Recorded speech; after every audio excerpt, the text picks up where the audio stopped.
Ako ang inyong Lolo Pael. At ako naman si Kabanong.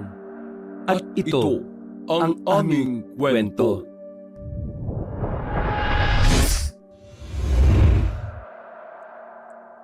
Limbunan? Parang pamilyar yung salita na yun ah. Saan ko nga ba yun narinig? Hindi ko maalala. Inulit ng edad 30 dalaga na si Ria ang pagbabasa sa salitang nakabandalismo sa lumang pader. Napaisip siya ng matagal hanggang sa bigla na lang siyang napapitik sa hangin matapos maalala ang tungkol sa limbunan. Ah, oo nga pala. Yun ang madalas na kinukwento ni Lola Ann at Padre Bruno noon. Isang uri nga pala yun ng aswang. Limbunan. Muling nanumbalik sa dalaga ang mga kwento nga patungkol sa nasabing kilalang maalamat na aswang sa kanilang probinsya, ang limbunan. Ang maalamat na limbunan ay isang uri ng aswang na nakatira sa ilalim ng mga libingan. Karaniwan sa mga lumang sementeryo o mga abandonadong hukay daw sila nakikita. Sa araw ay anyo itong matandang baluktot ang likod, puno ng galis at amoy panis na bangkay. Sa gabi naman ay nagiging isang nilalang na ubod ng itim, manipis ang balat, litaw ang buto, may 6 na mata na kulay pula, at may bungangang bukas hanggang batok na puno ng matutulis ng ngipin. May kakayahan ng limbunan na kumain ng alaala. Unti-unting binubura ang nakaraan ng kanyang biktima habang ito ay nabubuhay pa.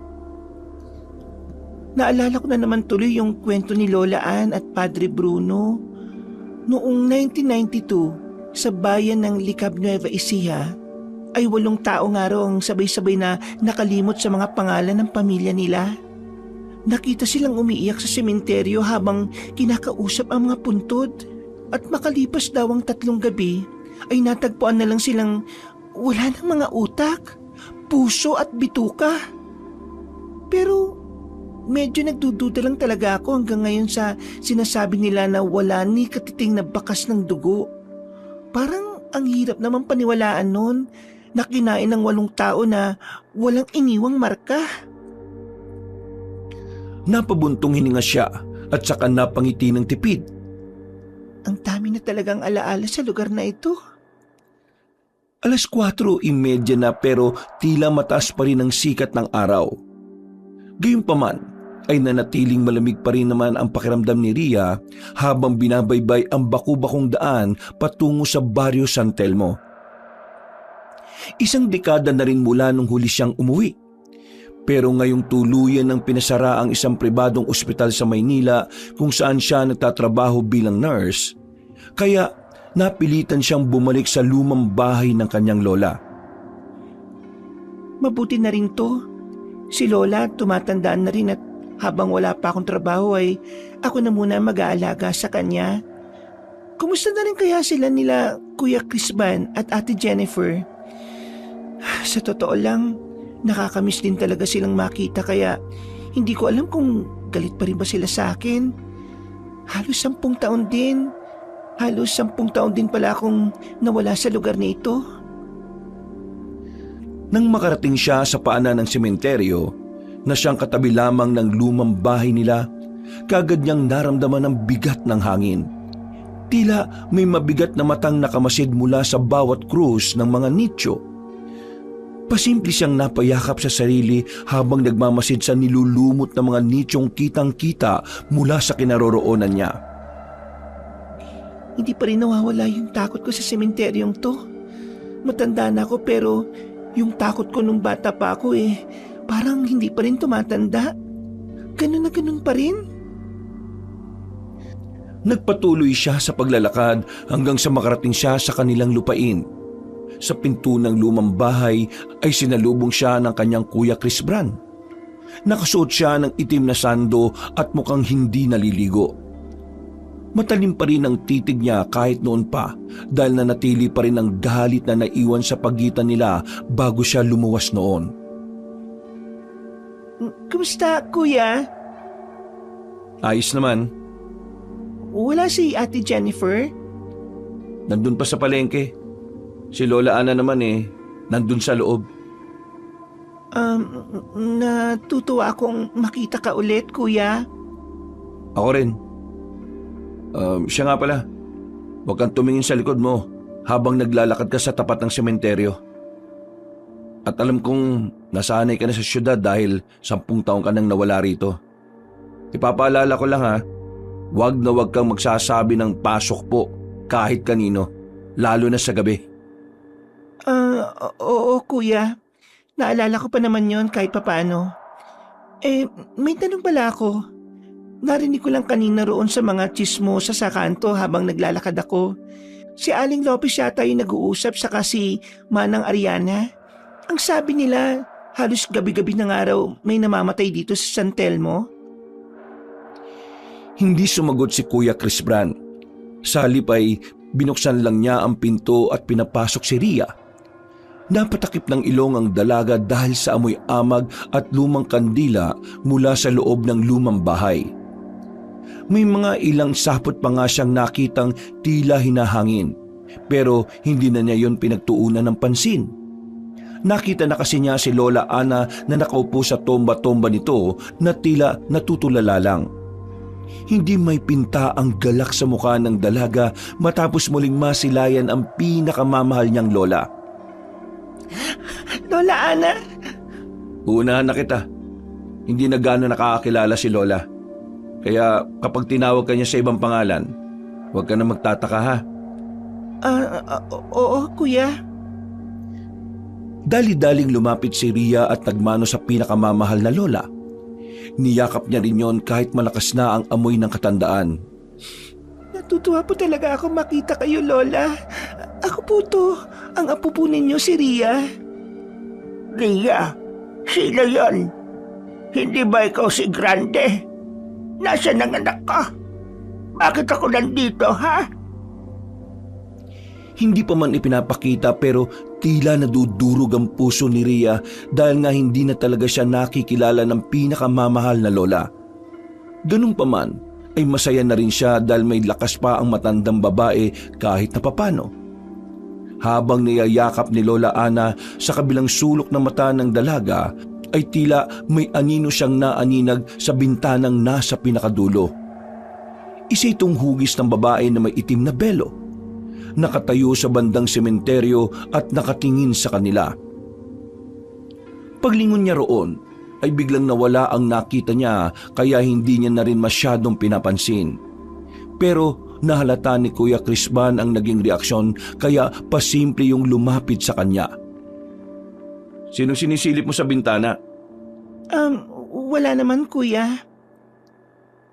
Eksakto na dumating na si Jennifer, ang asawa ng kanyang Kuya Crisban, ay tuwang-tuwa yun nang makita siya. Nagyakapan din sila na may nangingilid na mga luha habang hindi makanda-ugaga. At ilang saglit pa nga ay sinimulan na ni Jennifer ang pagluluto ng uulamin nila sa hapunan. Marami silang napagkwentuhan patungkol sa mga bagay-bagay at buhay-buhay. Kitang-kita sa mukha ng dalawa ang matinding pagkamis sa isa't isa. Matalik kasi silang magkaibigan lalo na noong mga bata pa sila. Kaya ganun na lang din sila ngayon nang muling magkita. Mabilis na lumipas ang oras. Pagkatapos magapunan ay tinulungan ni Ria si Jennifer sa paglilinis sa kusina. Si Kuya Crisban naman ay nag-asikaso ng pagtulog ni Lola Ana. Maya-maya pa nang tila tahimik na ang gabi sa Barrio San Telmo, sa labas ng lumang bahay, ang mga puno ng akasya ay tila may lihim na ibinubulong sa hangin. Sa loob naman ng bahay, si Ria ay nakaupo sa paanan ng kama nang natutulog na si Lola Ana. Hawak niya ang lumang litrato nila noong bata pa siya. Kasama niya si Crisban at ang yumaong lolo nilang si Orly. Pero sa gitna ng katahimikan ay may kakaibang naramdaman na naman si Ria. Walang ano-ano ay parang may malamig na hininga na dumampi sa batok niya. Nang lumingon siya sa likuran ay wala namang tao. Ano yun? Ngunit sa salamin na nasa gilid ng aparador ay may napansin siya na parang may dumaang anino. Pagod lang siguro ako. Guni-guni lang yun. Dahil doon ay tumayo siya at pansamantalang inilapag sa kama ang litratong hawak. Lumabas siya ng silid para kumuha ng tubig sa kusina at nadatnan niya nga si Kuya Chris Bran na abalang nagsasalansan ng mga pinggan na hinugasan nila ni Jennifer kanina. Oh, hindi ka pa natutulog? Hindi pa ako inaantok, kuya. Nandun ako sa kwarto ni Lola eh. Kumusta na si Lola Ana? Ayun, nagkakamali pa rin ng pangalan. Tinawag na naman akong Grande. Tapos, paborito raw niya yun noon. Wala namang pangalan na Grande sa pamilya natin, di ba kuya? Hindi nakasagot ang lalaki. Tumango lang siya ngunit sa loob-loob niya ay meron isang alaala. Kanina lang din kasi bago dumating si Ria ay narinig niyang paulit-ulit na binabanggit ni Lola Ana ang pangalang Grande. Habang nakatingin sa isang sulok ng silid na tila may kinakausap. May problema ba kuya? Ha? Wala naman. May naalala lang ako yung bago ka umalis nun. Yun ba? May sama ka pa ba ng loob sa akin kuya? Wala na. Matagal na yun. Kaya kalimutan na natin. Salamat ng marami, Kuya Chris Bran. Lumapit si Ria sa nakatatandang kapatid saka naglahad ng kamay bilang tanda na muli nilang pagkakaayos. Pagkatapos mag-abot ng lalaki ng kamay ay saka sila masayang nagyakapan na ramdam ang sinserong puso sa isa't isa. Pagkatapos ng ilan pa nilang pag-uusap ay natulog na nga sila at kahit namamahay ay dinalaw din naman si Ria ng antok. Kahit medyo malalim na ang gabi. Kinabukasan, pagpunta niya sa kusina ay may naiwan ng nakahain sa lamesa. Nakatakip lang yon para hindi langawin. May notes din na nakaipit doon galing kay Jennifer kaya binasa niya kaagad. Ria, bestie, pinaglutuan na kita ng almusal. Kainin mo yan dahil hindi uso ang diet dito sa probinsya. Love you and miss you. From your bestie, Jennifer Ganda. Napangiti ang dalaga habang umiiling-iling. At ilang saglit pa ay kumain lang siya ng kaunti sa niluto ng matalik na kaibigan. Pagkatapos ay nagtimpla ang dalaga ng kape bago tunguhin ni Lola Ana na nasa tomba-tomba na naman. Napapangiti niya lang na pinagmasdan ng matandang babae habang tila merong kinakausap sa isang sulok. Grande, saan ka na naman pupunta ha? Iiwan mo na naman ako rito? Good morning po, Lola. Sino pong kinakausap niyo? Kaya pala umalis na naman si Grande kasi nandiyan ka na naman. Po? Dahil sa'yo ay umalis ang paborito ko nga pa. Sino ka bang bruha ka? Lola, ako po ito si Ria. Simula po ngayon ay ako na po muna mag-aalaga sa inyo. Ayaw kitang mag-alaga sa akin.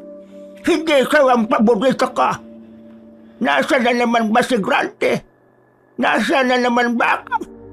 Uwi mo na lang ako sa amin para hindi na ako magalit sa'yo. Nandito na po tayo sa bahay mo, Lola eh. Ay, anak ng teteng. Dahil sa pagbato ni Lola Ana ng unan ay natapunan ng kape si Ria. At kahit mainit-init pa yon, kaya napaso siya sa maliit na bahagi ng dibdib niya at kamay. Mabuti na lang din ay dumating na si Jennifer. Bumalik kasi yon dahil may nakalimutang gamit. Nang makita siya na mangiyak-ngiyak ay kaagad tumulong ang matalik na kaibigan. Inexplain nga ni Ria ang nangyari na naintindihan naman ni Jennifer ang pangyayari. Dahil doon ay maraming pinayo ang matalik na kaibigan ni Ria sa kanya patungkol sa mga ayaw at gusto ni Lola Ana. Sa tagal kong nawala, ang dami ko nang hindi nalalaman kay Lola Ana. Parang naiinggit tuloy ako sa iyo eh. Pinayuan na lang siya ni Jennifer na intindihin pa si Lola Ana sa ginagawa nga niya. Pag-alis ng matalik na kaibigan na bukas pa ulit makakauwi, ay nagamay naman ni Ria at muling nakuha ang loob ng matandang babae. Wala naman ang naging problema kaya nakahinga ng maluwag si Ria sa buong maghapon. Pagsapit ng alas 10 ng gabi ay dumating si Kuya Chris Brand. Galing naman siya sa Lambak kung saan siya nagtatrabaho bilang tagapangalaga ng irrigation system. Pawisan, madungis at talata sa hilatya ng muka ang pagkainis. Tulog na si Lola. Siya nga pala, Kuya, ayos ka lang ba? Kumain ka na ba? Oo, kumain na ako bago umuwi. Nilibre kasi kami ng boss namin Bakit ganyan na itsura ng mukha mo? Parang napipikon ka. May nakaaway ka ba sa trabaho? Wala naman. Naiinis lang ako sa nangyayari ngayon dito sa atin. Hindi mo ba nabalitaan kanina? Hindi. Hindi naman ako lumalabas dito sa bahay Maghapon lang kami magkasama ni Lola. Pero may mga nakita kong iilang tao na papunta yata dyan sa sementeryo. Yun na nga yun. May nakita na naman bukas na nicho sa likod ng sementeryo. Pangalawang gabi na yun. Talaga? Anong ibig sabihin nun, Kuya? Kamalasan ang ibig sabihin nun. Tanda ko yung sinasabi ni Lola. Kapag daw may ganon, baka... Kalimutan mo na yung sinasabi ko. Basta Ria, tandaan mo huwag kang magbubukas ng bintana sa hating gabi. At kung may kumatok, kahit gaano pa kabait ang tunog ng boses huwag mong imbitihang pumasok dito sa loob ng bahay. Ilang saglit pa ay merong dinukot sa bulsa ang lalaki na isang rosaryong yari sa buto at may lumang krusipihong kupas na ang kinang. Suotin mo ito gabi-gabi.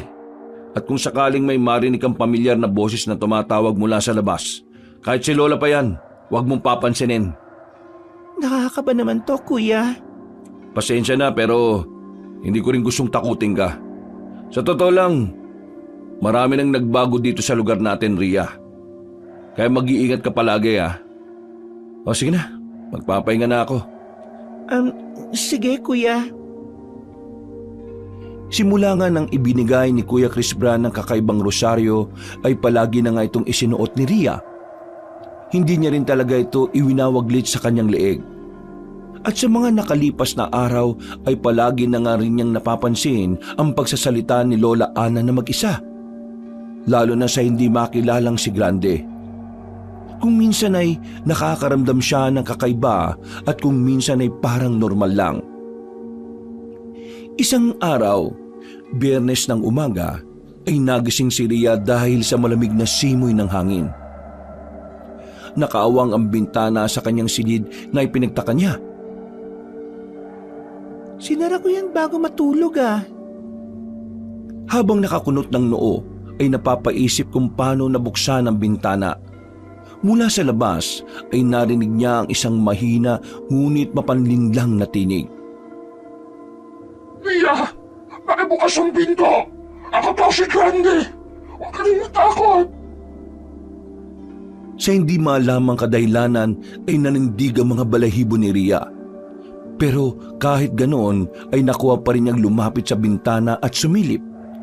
Mula sa hindi kalayuan sa bandang sementeryo ay doon niya nakita ang isang babaeng nakaputi. Nakatayo sa gitna ng lumang bakuran. Mahaba ang buhok, basang-basa ang suot at may putik ang mga paa na tila galing sa hukay. Ngunit ang mas nakakapangilabot ay ang mukha ng babae, kagaya ng kay Ria. Nang mapahawak sa leeg ang dalaga ay doon niya naalala na hindi niya pala suot ang rosary. Ang rosary! Nasaan ang rosary?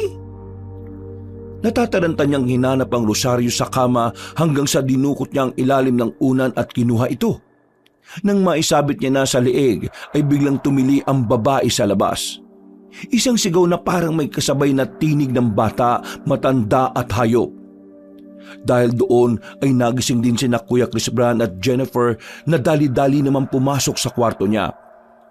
Anong nangyari? Anong ingay na yan, Ria? Tumili ka ba? Ha? Sa labas, Kuya.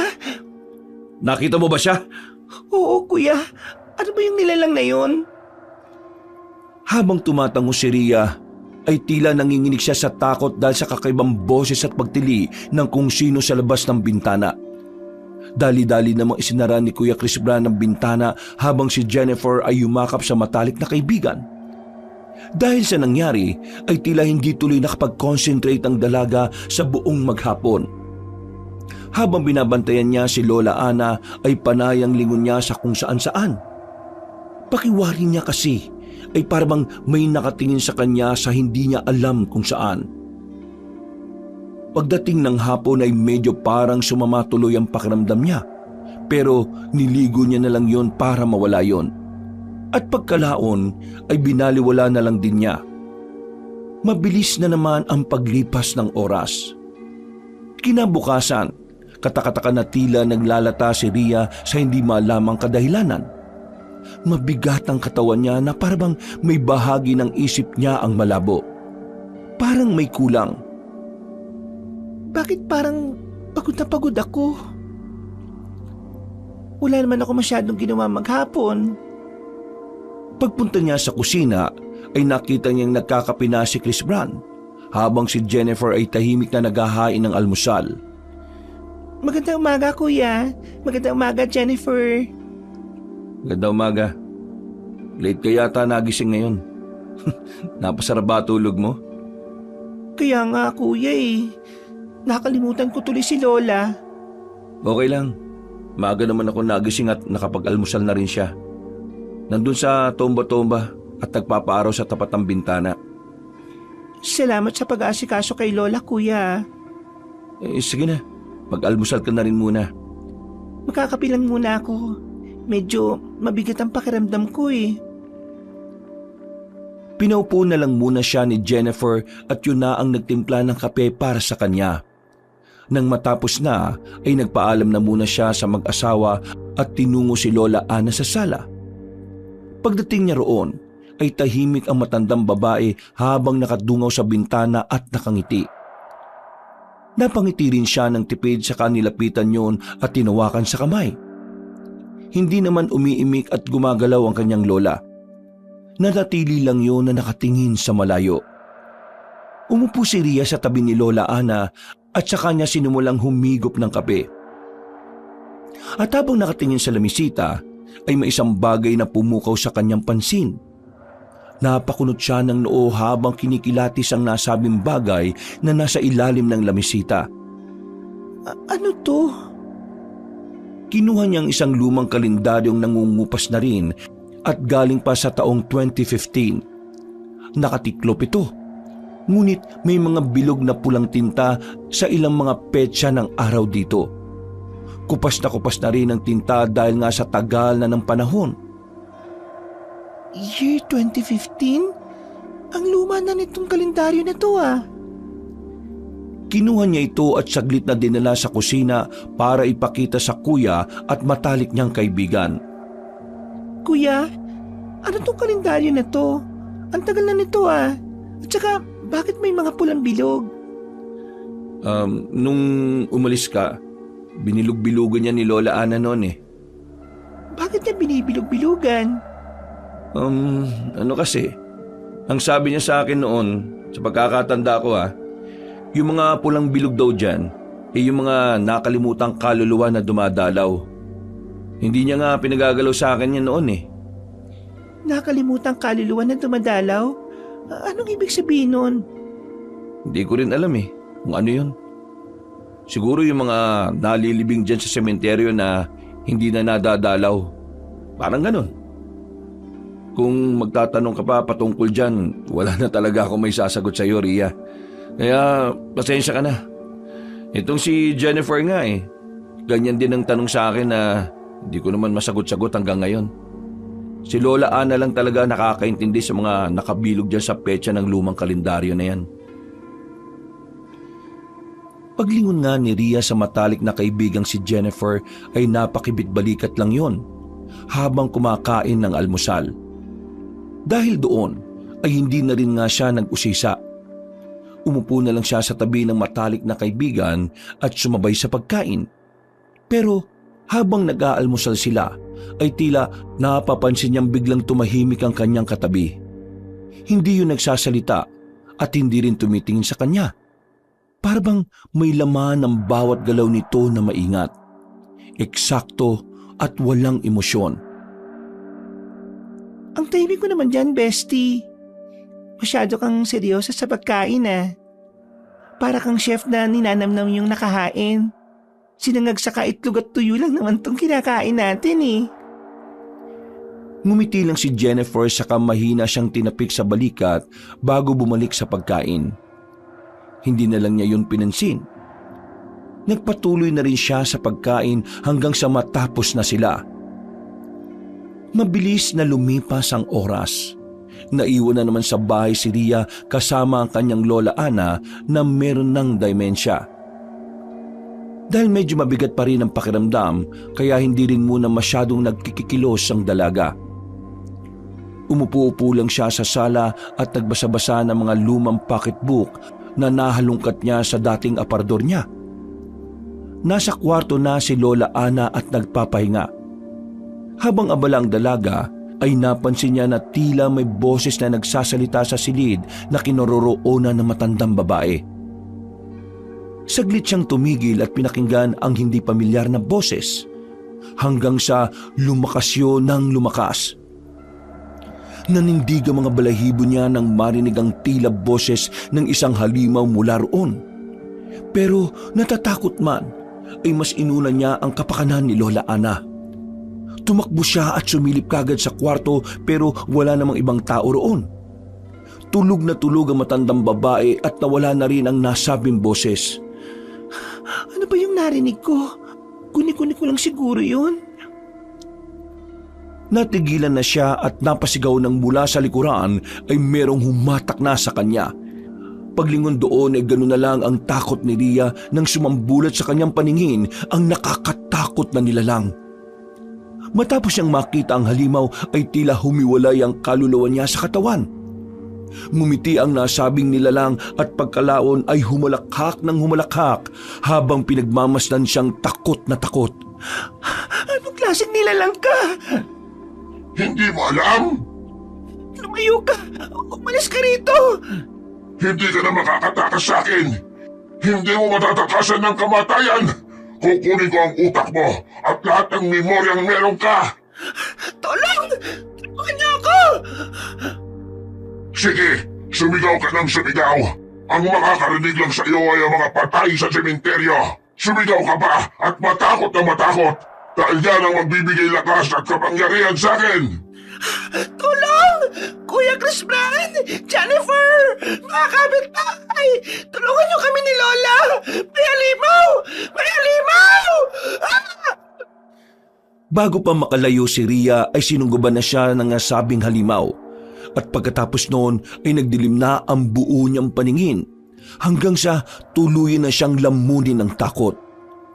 Napabalikwas na lang siya ng bangon nang maramdamang merong tumapik sa kanyang balikat. Gulat na gulat si Jennifer nang makita ang matinding takot sa kanyang muka. Napakunot pa nga yun ng noo habang nagtatanong sa kanya kung bakit. Hindi na siya nakasagot dahil nakita na rin siya ni Kuya Chris Bran na kapapasok lang din ng bahay. Hindi na siya nakasagot dahil nakita na rin niya si Kuya Chris Bran na kapapasok lang din ng bahay. Nang mapagtanto niya na nakatulog pala siya dahil sa pagbabasa ng pocketbook at panaginip lang ang lahat, ay nakahinga na siya na maluwag. Hindi na rin niya nagawang ikwento pa sa matalik na kaibigan ng tungkol dito dahil tinawag na siya ni Kuya Chris Bran para magmeryenda. Pasado 5:30 ng hapon, pagkatapos magmeryenda ng ginataan, ay nagpunta sa silong ng bahay si Ria upang kunin ang ilang gamit ni Lola Ana. Nung nakaraan pa kasi nirereklamo ng matandang babae ang kanyang saya na madalas gamitin noon. At para matapos ang pagtatantrum niya, kaya sinunod na lang niya ang hilig. Dinala niya ang flashlight at bumaba nga roon sa itinuturing na nilang bodega. Hindi na rin siya nagpasama kay Jennifer dahil abala yon sa pag-aasikaso ng kakainin nila maya-mayang hapunan. Pagbukas ng pinto, ay umalingasaw kaagad ang kulob na amoy. Napatakip ng ilong ang dalaga habang humahawi-hawi sa hangin. Grabe, baka matagal na talagang hindi napapasok tong bodega. Grabe yung amoy ng kulob. Parang chlorine sa tapang. Wala naman sigurong ahas dito, no? Ba't ko ba kinakausap yung sarili ko? Para naman akong timang. Baho. Muli siyang naghawi-hawi ng mga sapot habang papasok sa loob at tinatapatan ng flashlight ang kanyang dinaraanan. Doon ay tumambad sa kanyang paningin ang ilang lumang baol na natatandaan niyang dati pa nandoon. Nandito pa rin pala itong mga baul na to. Nakakatuwa at hindi pa inaalis. Ang tagal na nito sobra pero hanggang ngayon, hindi ko pa rin talaga alam kung ano laman nito. Ang tanda ko lang kasi sabi, mga lumang damit daw at kung ano-anong bagay. Milik kasing mangolekta tong si Lola Ana ng kung ano-anong gamit eh. Nagpatuloy na ang dalaga at habang iniilawan ang paligid, napansin niyang sa likod ng mga kahon ay may isang lumang altar. Dito ay may nakapatong na larawan ng isang babae na nakasuot ng puting trahe de boda. Wala yung mga mata at sa ilalim ng larawan ay may nakasulat na mga kataga na mahina niyang binasa. Huwag kalilimutan. Huwag kalilimutan? Anong ibig sabihin naman ng salitang yun? Bakit hindi kakalimutan? Hindi pa man natatapos ni Rhea ang pagsasalita ay bigla na lang umihip ang hangin mula sa bandang kanan.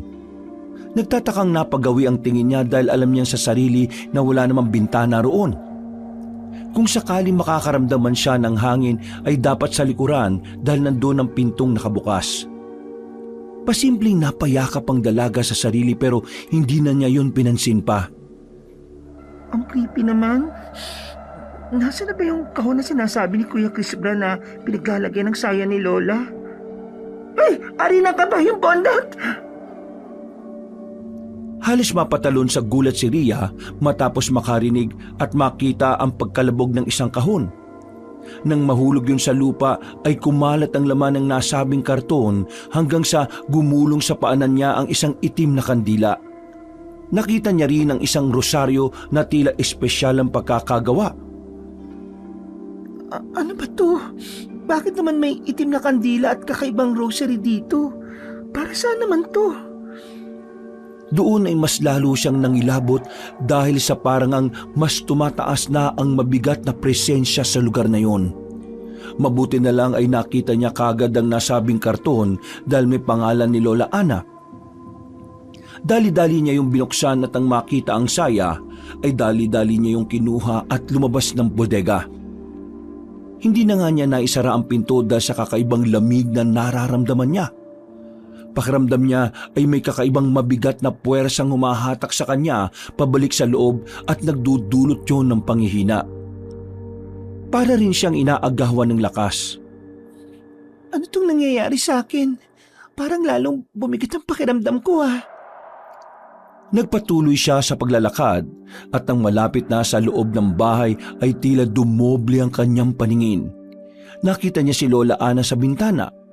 Pero nangilabot siya nang may makitang tila hindi pamilyar na nilalang na nasa tapat nun.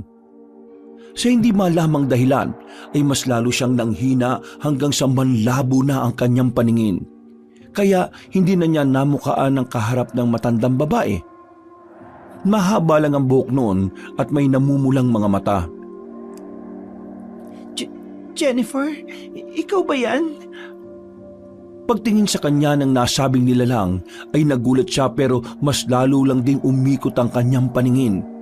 Nakita na kasi niya sa panaginip ang nilalang na yon hanggang sa tuluyan na nga siyang nahilo at nawalan ng malay.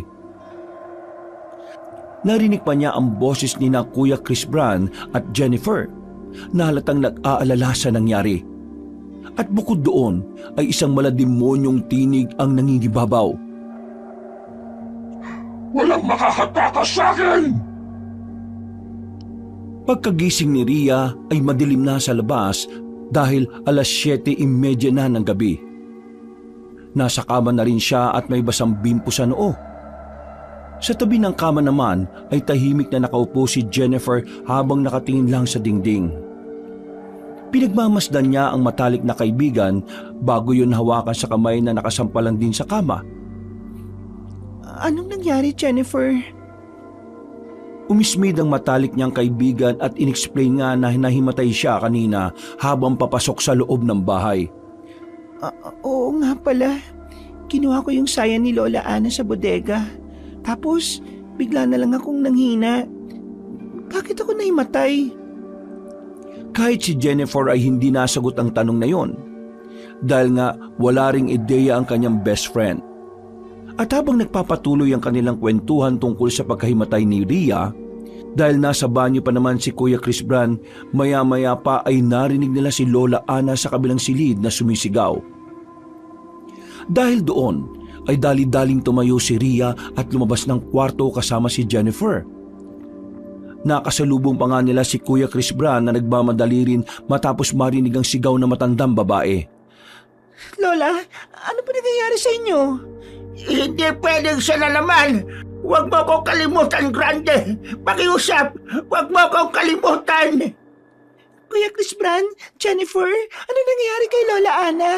Sinisigaw na naman niya yung pangalan na Grande. Rhea, Jennifer, madali kayo! Pakikuha yung bote ng langis sa may altar na nasa sala. Sige, kuya.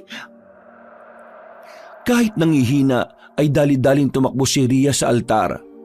Nagpaiwan na kasi sa kwarto si Jennifer para tulungan ang asawang si Chris Brand sa pagpapakalma kay Lola Ana. Pagdating ni Rhea sa sala, pagtapat niya sa altar ay sa kanya lang napansin na nakabukas na ang bintana. Wala sa sarili siyang napasilip sa labas. At dahil sa sinig ng buwan ay naaninig niya ang isang babaeng nakasuotang puti sa gilid ng bakuran. Nakatayuyo na parang estatwa, nakatingin sa kanya ng matalim. Mas lumapit pa siya sa bintana para makita na maigi ang misteryosang babae na tila humahagikik ng mahina. Doon ay nangilabot na naman ang dalaga pero hindi siya nagpadaig sa takot. Sino ka? Hindi yun sumagot, nanatili lang nakatingin sa kanya habang patuloy sa paghagikhik. Pero hindi niya naman mamukaan. Sinabing sino kay... Rhea! Nasaan na ba yung langis? Dalihan mo na, please! Dahil doon ay naantala si Rhea. Nang muli niyang lingunin sa labas ng bahay ay wala na roon ang misteryosang babae. Dali-dali na nga siyang nagbalik sa kwarto dala ang langis na kaagad ginamit ni Kuya Chris Brand kay Lola Ana. Maya-maya pa nga ay lumingon ang matandang babae na parabang nahimasmasan. Ano yung langis na yan, kuya? Binigay to ni Padre Bruno at yun nga ang sinabi niya sa akin. Kapag inatake na naman daw siya ng pagwawala-wala ipahid ko lang sa kanya at ipaamoy. Ipahid ko lang sa kanya o ipaamoy. Giginhawa ng pakaramdam niya. May basbasto ng simbahan. Ibig sabihin banal na langis to. Kaya ganitong epekto nito kay Lola. Anong ibig sabihin nun? Bakit biglang huminahon si Lola Ana pagkatapos pahiran niyang banal na langis? Inaalihan ba ng masamang espiritu si Lola, kuya? Hindi naman. Patunay lang ito na nakakapagpakalma ito ng kahit na anong nararamdaman ng isang tao. O sige na, magpahinga ka na rin. Kung di ka makatulog subukan mo lang din na magpahid nito sa noo at batok. Iiwan ko lang naman to dun sa altar. Sige, kuya.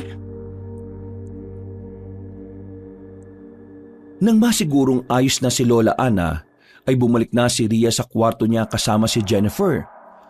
Marami pa silang napagkwentuhan hanggang sa maisip na nga rin muna nilang maghapunan. Pero doon na lang din sa kwarto.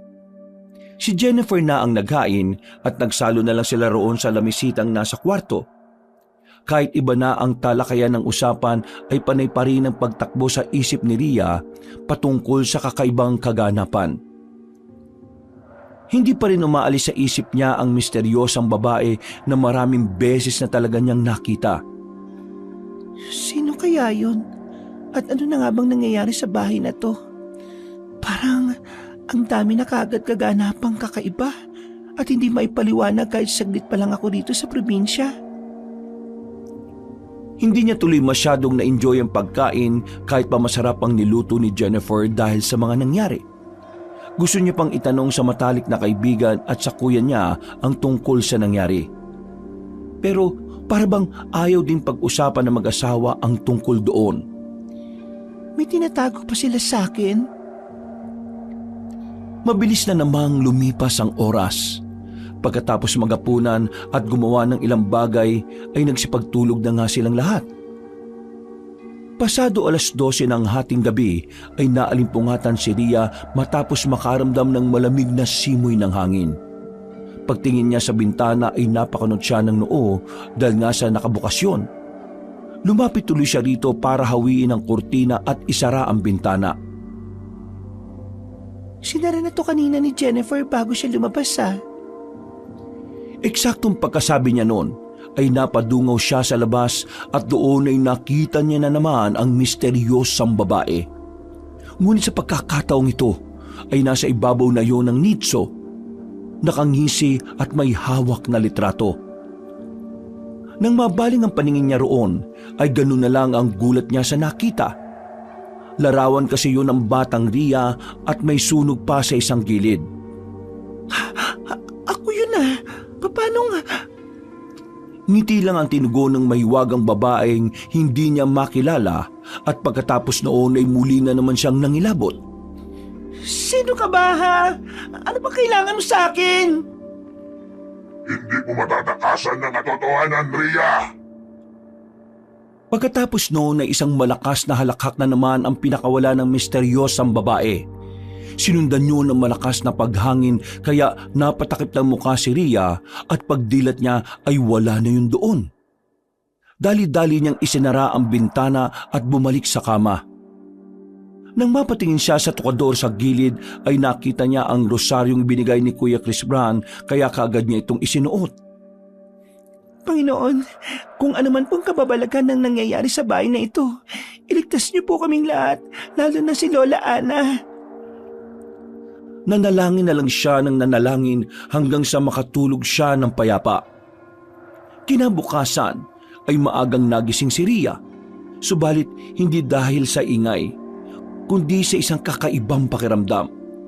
Para bang may kulang sa kanya. May nararamdaman siyang kakaiba sa isipan at hindi niya maipaliwanag kung anong alaala ang nawala. Matapos niyang makita ang larawan ng batang siya na hawak ng kung sino mang mahiwagang babae, ay ganun na lang ang naging pakiramdam niya. Parang may bahagi ng kabataan ko na hindi ko na matandaan. May nangyari ba sa akin noon? Pagtayo ng kama ay hindi sinasadyang nahulog ang rosaryong nakakwintas sa kanya. Dinampot niya ito hanggang sa masipat ang nasabing larawan sa ilalim mismo ng kama niya. Ito yung larawan na nakita ko kagabi na hawak ng misteryosang babae Paano to napunta rito? Minasdan niya ang lumang larawan. Kasama niya roon ang babaeng nakasuot ng trahe de boda. Kaya mas lalo siyang nagulat. Nang ipaling niya naman sa muka ay burado yon dahil sa kalumaan ng litrato. Hindi niya rin talaga tuloy makilala ang mahiwagang babae. Ito yung pinahanap sa akin ni Lola kahapon Bakit suot ng babae? At kasama ko siya nung bata ako. Sino ba ang taong ito?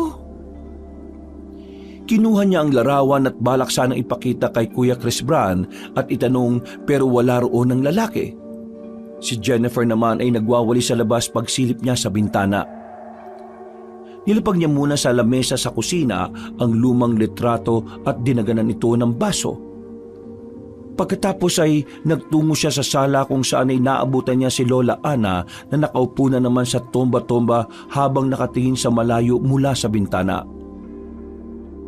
Katulad ng nakagawian, nilapitan niya ang matandang babae at tinuwakan sa kamay sa kahinalikan. Magandang umaga, Lola. Nandito ka na naman, babae ka. Layuan mo ako dahil hindi kita kilala. Si Lola talaga. Sige po, lalayo na po ako sa inyo. Tumingin-tingin na lang po kayo dyan, Mabuti pa. At huwag mo akong i-istorbohin. Sige po. Dahil doon ay lumabas na muna ng bahay ang dalaga at pinuntahan si Jennifer na katatapos lang din magwalis. Napapangiti siyang sinalubong matalik na kaibigan at sinabi ngang pagpasensya na lang muna si Lola Ana. Kung minsan din daw ay nasisigawan si Jennifer na matandang babae at sinasabi ngang hindi rin siya nakikilala. Napabuntong hininga na lang si Ria at mula sa kinaroroonan ay pinagmasdan na matandang babae na nakadungaw sa bintana. Pangiti-ngiti na naman yun na parang may kausap. At ilang saglit pa nga ay dumating na si Kuya Chris Bran na may dalang supot. Eksakto rin na tinawag si Jennifer ng ilang kababaihan kaya nagpaiwan yun sa labas.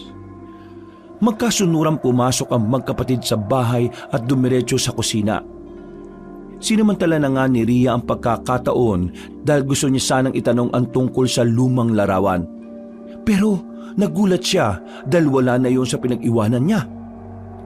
Nasaan na yung lumang litrato na yun? Nagalimusal ka na ba, Ria? Oo kuya. Teka, bakit parang seryoso na naman yung mukha mo? May namatay na naman dun sa banda sa kanto na naman. Yung lugar talaga na to, hindi na natapos yung mga namamatay.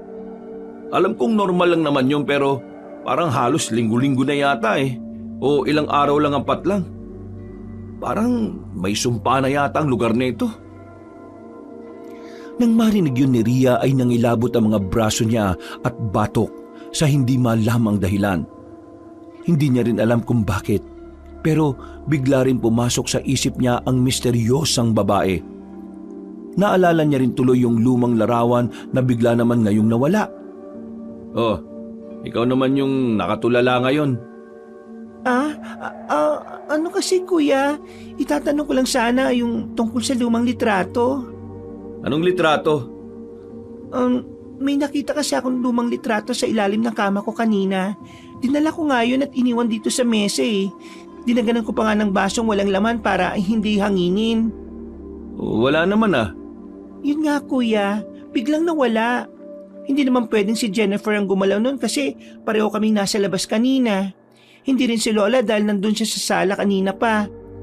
At nakikita naman namin siya habang nag-uusap sa bakuran natin. Ano bang klaseng larawan yun? Luma siya eh. Tapos ako yung nandun.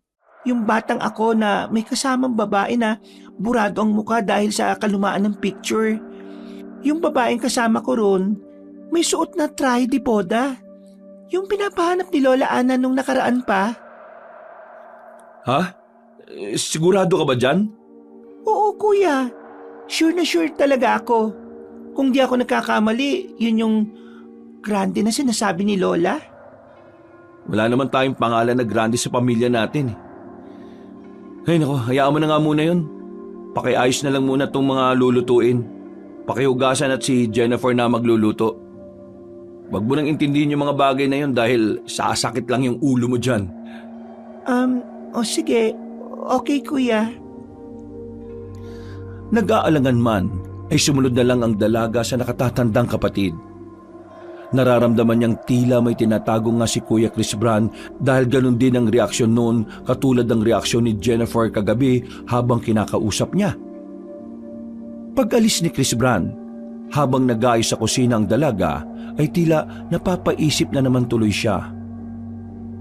Malakas na talaga yung pakiramdam ko na may tinatago sila sa akin. Ano ba nangyayari?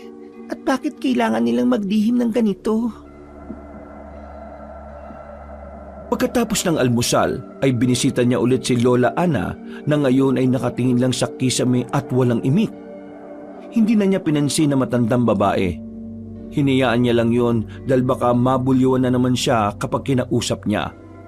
At maya-maya pa nga ay tumayo si Lola Ana at nagpunta sa kwarto. Pasimple siyang sinundan ni Ria hanggang sa makita niyang may kinakalkal yun sa lumang aparador.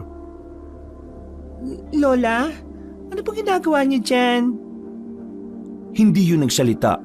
Nagpatuloy lang sa pagkalkal hanggang sa ihagis niyon sa sahig ang lumang saya na kinuha niya kagabi sa bodega. Napakibit na lang ng balikat ang dalaga bago muling tumuon sa kanyang lola. Hanggang sa mapansin niya na meron yung kinuha na lumang kwaderno. Lumabas ulit ang matandang ginang at sumunod siya hanggang sa sala. Paglapag ng nasabing gamit sa lamisita, ay doon na nga nakita ni Ria ang itsura nito. Para itong lumang diary na may kandado ang pabalat at may nakaukit na hindi pamilyar na mga letra. Na-curious ang dalaga kaya hindi niya napigil ang sarili na magtanong. Ano pong ibig sabihin ng mga letrang yan, Lola? Wala kang pakialam, babae ka! Ang suplada talaga ng lola ko. Sinamaan na lang siya ng tingin ni Lola Ana at pagkatapos ay niyakap niyon ang lumang kwaderno saka inalog-alog ang tomba-tomba. Hinayaan lang siya ni Ria hanggang sa makatulog at nang nahihimbing na ang matandang babae ay sa kanya pa simpleng kinuha ang yakap-yakap na gamit. Dahil sa matinding curiosity ay dali-dali niya yung binuklat at binasa.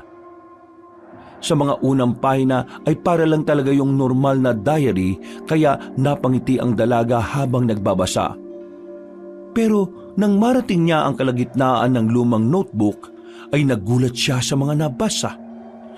Tila unti-unting nagbago ang tono ng sulat.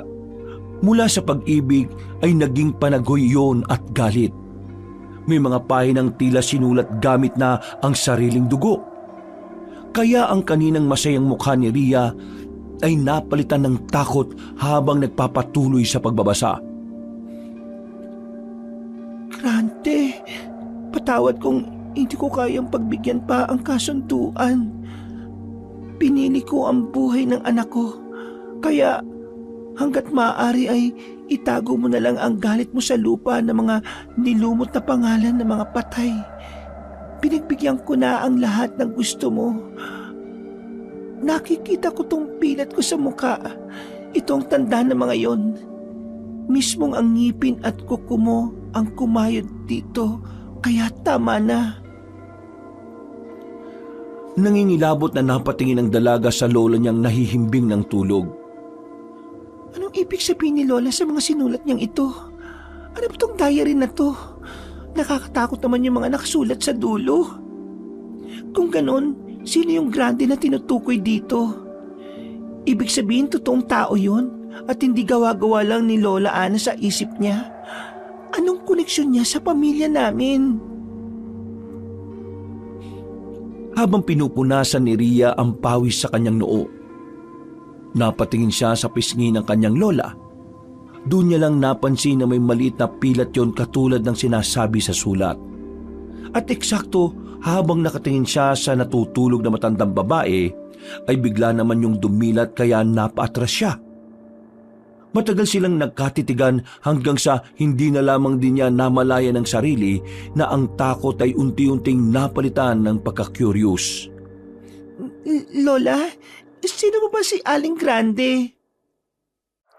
Wala kang kasalanan na po. Kahit ang nanay mo. Ako ang pumili nitong lahat at ako ang nagbura sa kanya. Dahil ako rin ang rason kung bakit siya nabuhay muli sa dilim. Ano pong ibig niyo sabihin, Lola? Si Grande. Nagbabalik na si Grande. Ginagawa na naman niya ang gusto niya. Mag-iingat ka po. Sino ba yung Grande na tinutukoy niyo, Lola? Ano po ang koneksyon niya sa pamilya natin? Higit pa siya sa matalik na kaibigan. At ngayon ay isa na siyang limbunan. Limbunan? Totoo po ba yun? Isa na po siyang aswang na nangunguha ng alaala, Lola? Naputol ang usapan nila nang biglang tumahol ng malakas ang aso sa labas. Nagulat ang dalaga at napasilip sa bintana pero wala naman siyang nakitang kahit na ano. Sinuway na lang niya ang nasabing aso na umalis din kaagad habang tila galit na parang may kung sinong kinakaayuan sa bakuran nila. Nang ibalik niya ang tingin kay Lola Ana ay ganoon na lang ang gulat niya dahil tulog na tulog pa rin yun. Lola Ana, gising po kayo kanina, di ba po? Shucks, kausap ko lang siya kanina. Napabuntong hininga na lang si Ria at muling binuklat ang lumang notebook pero wala nang nakasulat doon. Dahil doon ay ibinalik na lang niya yon sa bisig ni Lola Ana bago magpunta sa kusina para uminom ng tubig. Maraming tumatakbo sa isipan niya ng mga tanong at kung ano-ano pang bagay na nagpapalito sa kanya sa mga nangyayari sa kanilang bahay at sa buong baryo. Hindi pwede to. Dapat malaman ko ang totoo. Siguradong may alam sina Kuya Chris Bran at Jennifer sa mga nangyari. Hindi na tuloy siya nakaidlip sa paghihintay hanggang sa mauna na ngang dumating ang matalik niyang kaibigan. Habang nakaupo sila sa sala, ay hindi na siya nagdalawang isip na magtanong. Pero si Jennifer ay tahimik lang na nakatingin sa sementeryo.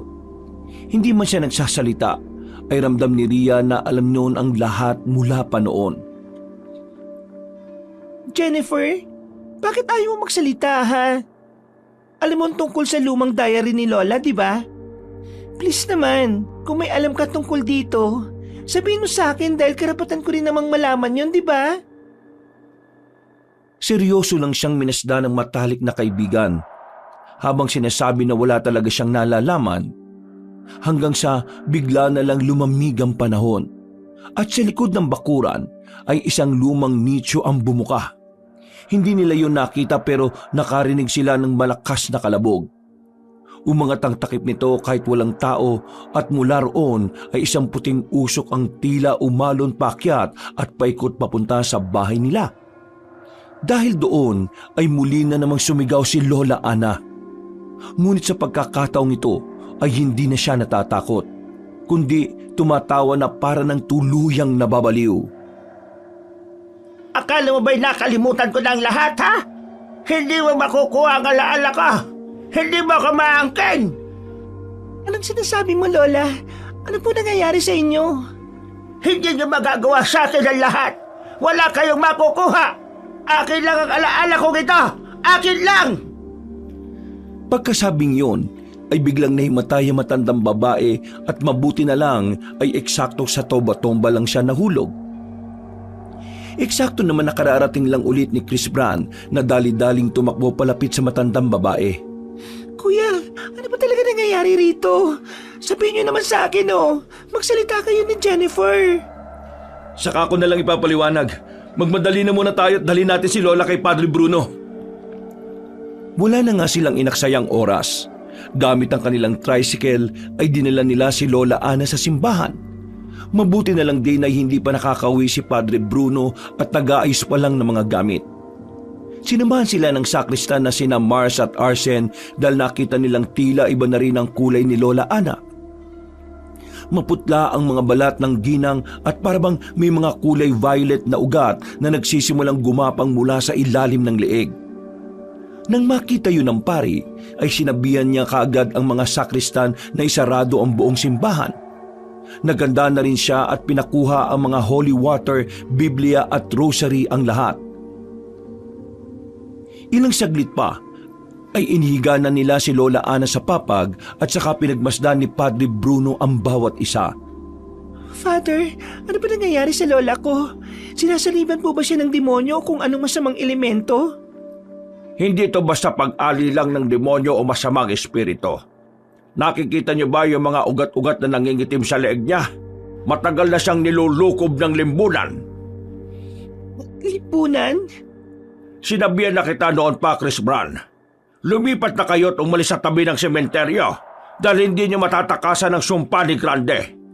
Magkaugnay na ang kaluluwa nila ng lola mo. Kaya kahit anong pangontra hindi na sila mapaghihiwalay. Ito'y maliban na lang kung aalis kayo sa lugar na ito. Pero ayaw po ng lola umalis. Uunahin niyo pa ba ang kagustuhan niya kaysa ang kaligtasan niyong mag-anak? Alalahanin mo na hindi lang siya ang konektado sa sumpa ng limbunan kundi ang buong babae sa pamilya ninyo. Teka lang po, mawalang galang na. Pwede bang malaman kung ano yung pinag-uusapan ninyo? Hindi ko maintindihan eh. Kuya, Father Bruno, ano ba kasi talaga nangyayari rito? Dahil doon ay napilitan nang sabihin ni Kuya Chris Bran ang lahat. Kasama na roon ang tungkol kay Aling Grande at sa ilang alaala na hindi na matandaan ng dalaga. Katulad nga ng sinabi, ang limbunan ay may kakayahang kumuha ng mga alaala at nabiktima pala noon si Rhea kaya may ilang parte ng nakaraan niyang hindi na niya matandaan. Matapos magsalaysay ng kanyang kuya, ay eksakto naman na natapos na rin sa pag-aayos si Padre Bruno. Sinabihan na rin silang lahat na manahimik at tumawak ng Biblia at rosaryo. Wala kayong ibang gagawin kundi magdasal lang habang nakahawak sa mga Biblia at rosaryo. Ano bang maririnig nyo mula kay Aling Ana, hindi kayo gagawa ng anumang aksyon. Naintindihan nyo ba, Chris Bran, Rhea at Jennifer? Pagtango ng tatlo ay sumenya sampari kay Mars at Arsene na lumapit habang hawak ang mga holy water. Si Padre Bruno naman ay hawak sa magkabilang kamay ang Biblia at rosaryong galing pa sa Vatican. Ilang saglit pa ay nabalot na ng matinding katahimikan ng silid. At habang lumalalim ang gabi, ay bulong ng dasal ang tanging maririnig sa loob ng lumang simbahan ng Barrio San Telmo. Sa altar na may gulong ng kandila at kupas na imahe ng mga santo, nakaluhod si Padre Bruno. Ang matandang pare ay may taglay ng bihirang tapang at kaalaman tungkol sa mga nilalang na itinatago ng dilim. Sa kamang nasa harapan ng altar ay nakahiga si Lola Ana. Nakapulupot siya sa puting kumot. Pagdilat ng mga mata ay nanginginig siya na tila wala naman sa sarili. Kuya, ano nangyayari kay Lola? Huwag ka mag-alala, dahil matutulungan at masasagip siya ni Padre Bruno. Magtiwala lang tayo. Wala tayong ibang gagawin kundi magdasal habang hawak tong Biblia at rosaryo. Sa senyas ni Padre Bruno ay sinimulan na ni Mars at Arsene ang pagwisik ng holy water. Dahil doon ay mas lalong nanginig si Lola Ana. Mas lalong kinawaan siya ni Rhea. Ilang saglit pa ay nagdasal na ang pari gamit ang wikang Latin. Pagkatapos ay sinundot-sundutan niya ito ng wikang Pilipino. Lumabas ka sa kaluluwang ito! Ikaw na karubal-dubal na espiritu! Umalis ka at bumalik sa kandila kung saan ka nang galing! Napakagatlabi si Rhea habang pinagmamasdan si Lola Ana. Habang nagdarasal ay tila ba nararamdaman niyang umiinit ang balat ng matandang babae. Kaya napabaling siya sa nakatatandang kapatid habang si Jennifer naman ay kumakapit na sa kanya ng maigpit dahil sa takot. Kuya, nararamdaman mo ba yun? Hindi ko alam kung paano pero ramdam ko na umiinit ang katawan ni Lola Ana. Nararamdaman ko rin, Rhea. Huwag kayong mag-alala ni Jennifer dahil matatapos rin ang lahat ng ito.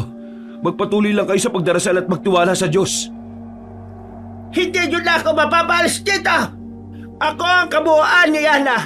Ako ang alaala ng kanyang lihim! Ako ang limbunan na sasakupin ko siya at ang lahat ng malapit sa kanya! Anong sinasabi ni Lola? O nga, Padre Bruno. Ano na po ang pinagsasabi ng Lola namin? Makinig kayo mabuti, Chris Bran, Rhea at Jennifer. Sa ngayon ay hindi siya si Aling Ana dahil patuloy siyang sinasakop ng limbunan. Mars, Alin, magwisik ba kayo ng holy water at magpatuloy ang lahat sa pagdarasal? Hindi madaling mapasok ang espiritu ng limbunan dahil matagal na tong nakakapit sa katauhan niya. Nagpatuloy nga silang lahat sa masinsinang panalangin at habang ginagawa ang mga yon, wala silang kamalayan na sa likod ng simbahan ay nagkrak na ang isang antigong salamin. Mula sa basag nito ay gumapang palabas ang isang nilalang.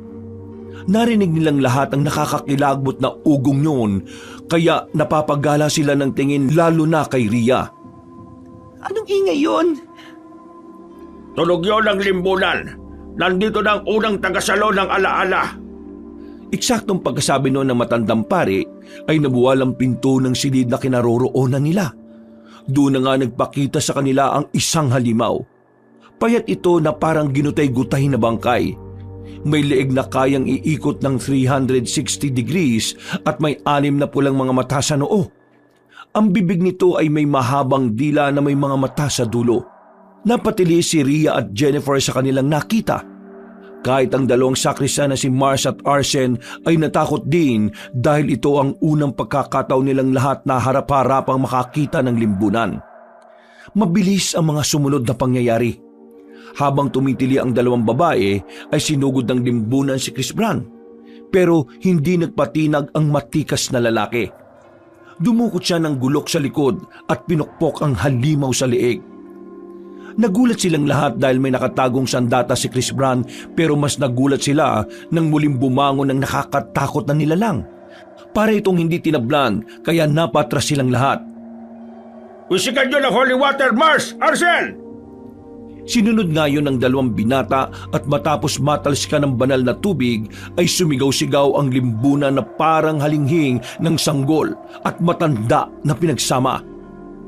Bakit ganun ang boses? Yan ang pinagsama-samang alaala ng mga nilalang na kinukuhanan nila. Chris Brown, gamitin mo na ulit ang gulok! Sige po! Sumugod nga si Chris Brown at nahagip niya ang kamay ng halimaw. Umiyak na naman yun na parang sanggol at matanda ang boses. Pagkalaon ay umatras ang nilalang.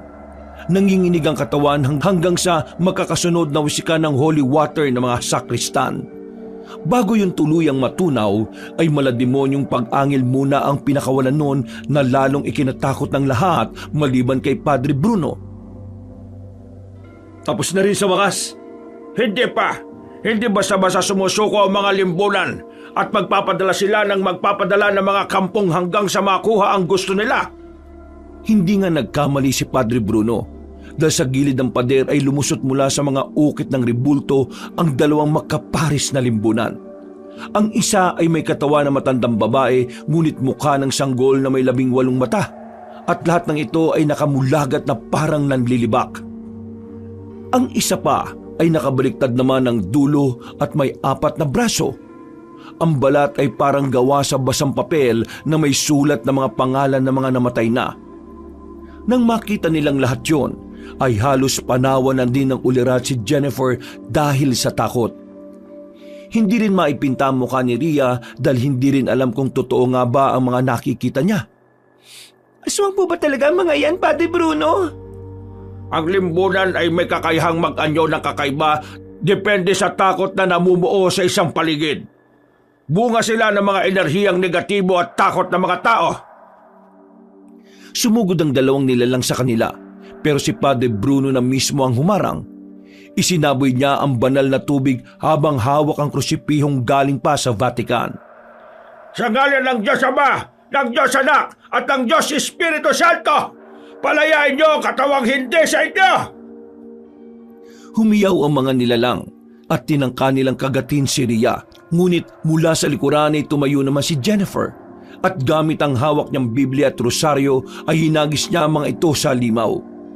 Naghihiyawan ang mga iyon, naggalit na galit, lalo na nang sinundan pa ni Kuya Chris Brown ang pagtaga ng gulok na hawak. Sinabuyan pa ni na Mars at Arsen ang mga iyon hanggang sa magkasunurang natunaw. Ayun na muna ang bahala sa mga susulpot pang limbunan. Kailangan ko mag-focus sa pagpapalaya kay Aling Ana para matigil na ang pag-aalipin ng limbunan sa kanya. Maya-maya pa nga ay meron na namang sumulpot na limbunan. Mula sa kisame ay bumaba ang 3 nilalang. Isang halimaw na may katawan ng guro, suot ang lumang uniforme pero ang ulo ay walang mata. Tanging bibig lang na nakanganga at tumihigop ng alaala. Lumingon ito kay Rhea at nagsalita sa boses ng kanyang namayapang ina pero makahalong demonyo ang tinig. Anak, Rhea, sumama ka na sa amin. Dahil doon ay natigilan si Rhea. Ibinaba niya ang rosaryo at Bibliang hawak sa kamarahang umakbang palapit habang mangyak-ngyak. Ngunit bago pa siya tuluyang malito ay umawak si Chris Brown sa balikat niya. Ay, ikaw po ba yan? Rhea, gumising ka! Hindi yan si nanay! Halimaw ang isang yan! Hindi halimaw ang nanay natin! Dahil doon ay tila nagising nga sa katotohanan ng dalaga. Sumigaw siya at binato ang rosaryo sa nilalang. Sinundan pa yon ng pagtaga ni Chris Brown sa mismong ulo ng halimaw. Pagkatapos noon ay winiskan na yon ni na Mars at Arsen ng holy water hanggang sa magsisigaw bago tuluyang matunaw. Nang tuluyang malusaw ang limbunan ay napayakap si Rhea sa kanyang kuya habang umiiyak. Huwag ka na umiyak, Rhea.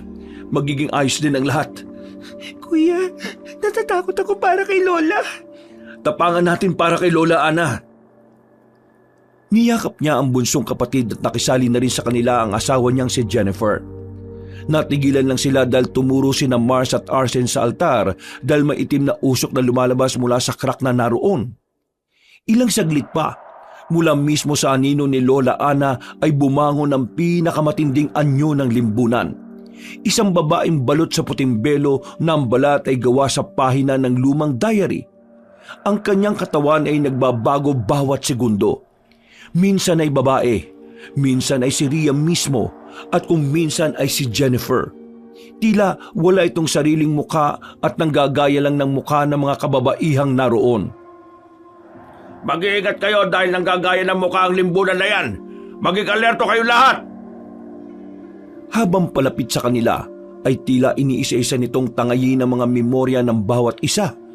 Unti-unti ay parang natulig sina Rhea at Jennifer hanggang sa magulat na lang sila kung bakit sila naroroon. Sino ako? Nasaan ako? Ano nangyayari, Rhea? Bakit wala kang maalala? Binibiro mo ba ako? Sino ka? Sino ako? Chris Bran, Mars at Arsen, huwag mo hayaang kunin ang limbunan ng memorya ng kapatid mo. Lusubin mo ang halimaw. Rhea, tumigil ka sa krus. Kung mauubos ang alaala mo, ipapasok na ang halimaw sa katawan niyo ni Jennifer. Walang pag-aalinlangan na sinalakay ni Chris Bran ang nasabing halimaw. Siniguro niyang hindi yun makakatakas habang sina Mars at Arsen ay nagsasaboy na ulit ng holy water. Ilang saglit pa ay isang malakas na putok ang umalingaw-ngaw sa buong silid. Nasira tuloy ang altar pero tuluyan ding nawasak ang anyo ng nilalang. Naglayab ito at bumalot ng itim na usok sa altar. Mahilo-hilong sumandal sina Rhea at Jennifer sa gilid habang inaalalayan ni Kuya Chris Bran. Nang may masmasan na ay muli silang nagyakapan. Ngunit bago pa man silang lahat makahinga ng maluwag ay bumukas ang pangunahing pintuan ng simbahan. Dinig na dinig nila ang paglangit-ngit nito kaya napasilip silang lahat sa silang pinto maliban kay Padre Bruno na abala pa rin sa pagpapagaling kay Lola Ana. Nakarinig sila ng tawa ng isang lalaki hanggang sa makita nila ang pagpasok noon. Mahaba ang buhok, maputi ang balat, tila patay na ngunit buhay ang anyo. Ang kanyang mga mata ay walang itim at tanging puti lang. Nakasuot siya ng lumang itim na barong na may panis na dugo sa laylayan. Nang makita yun ni Padre Bruno ay halos matigilan siya sa ginagawa. Diyos ka pa! Padre Bruno, bakit? Dumating na siya! Sino po ba siya? Siya! Si Asher! Asher? Si Asher! Ang pinuno ng mga limbunan! Ang unang nilalang na kumain ng buong alaala ng isang bayan! At siyang nanghawa kay Grande! Sa matalik na kaibigan ni Aling Ana!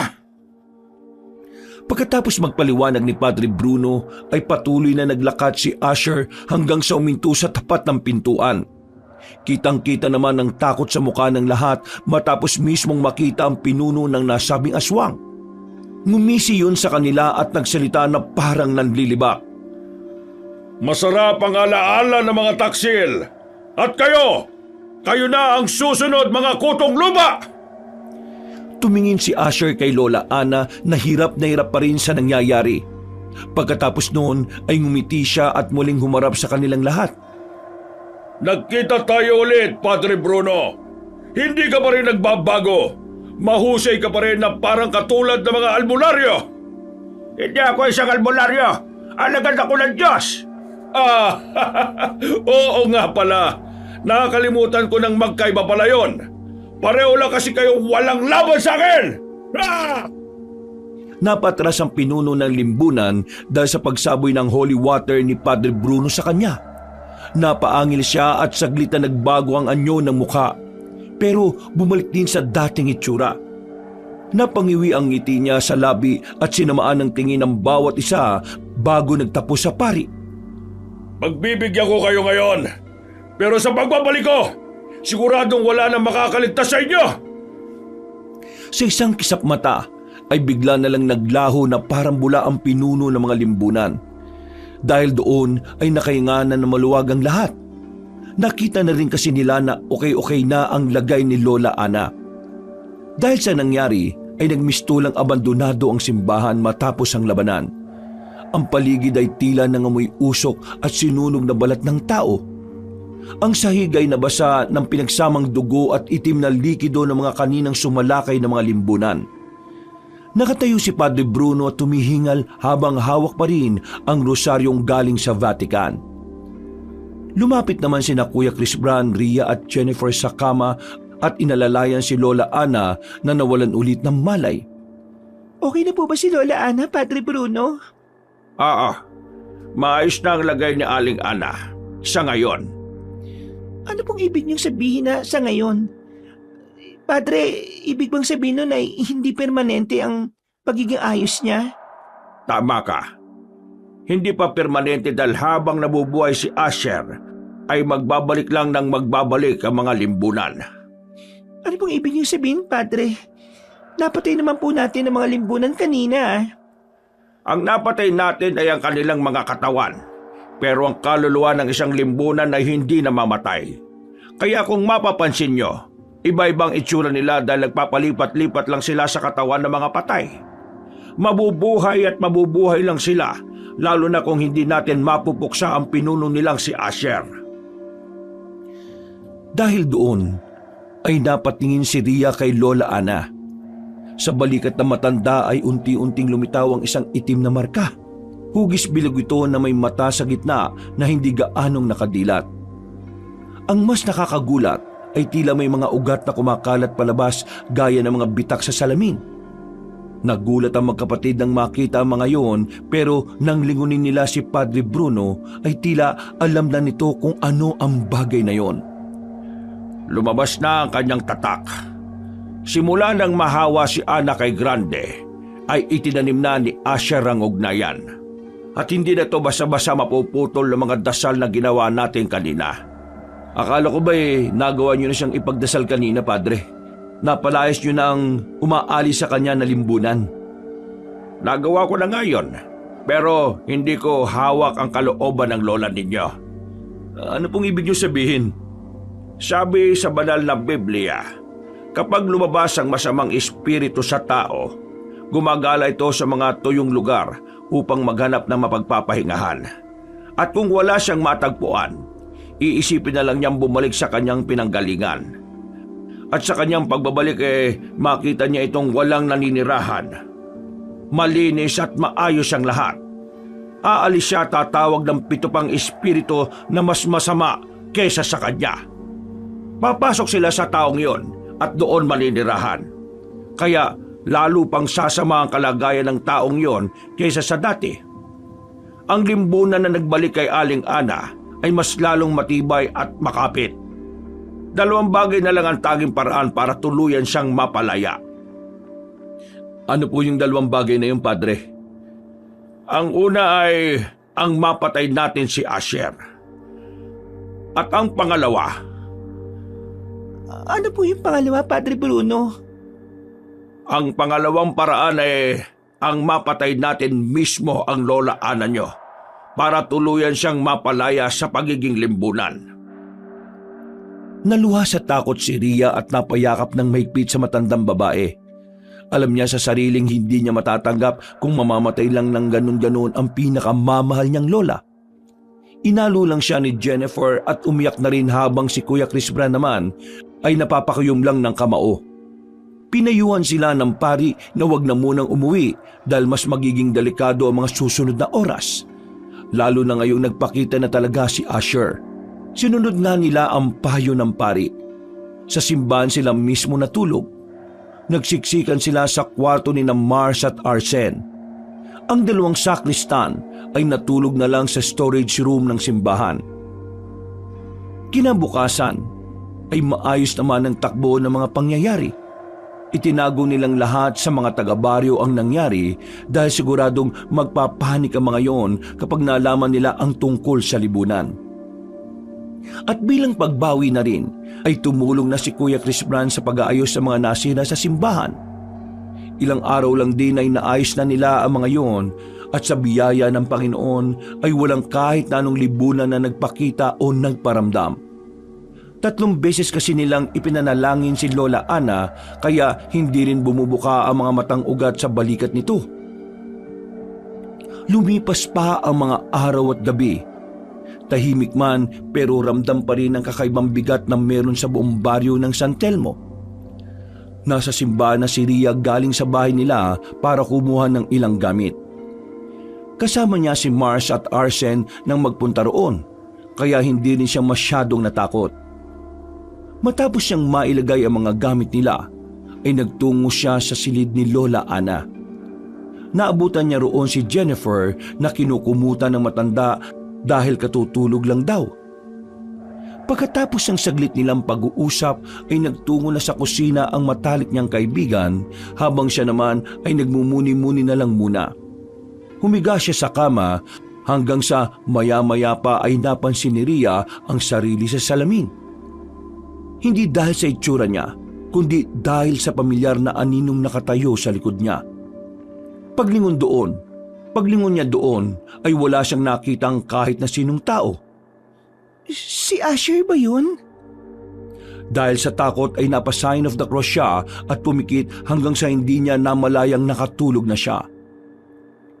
Ilang saglit pa ay dinalaw ng isang masamang panaginip si Ria. Nakita niya ang sariling nakatayo sa gitna ng sementeryo. Sa harapan niya ay may 5 krus na may mga kamay na pilit umaabot pataas. Isa-isa itong nabali at mula sa lupa ay sumulpot muli ang 5 limbunan na napatay nila noong nakaraan. Ngunit iba-iba na rin ang anyo ng mga yon. Ang una ay may ulo na pabilog at walang mga mata.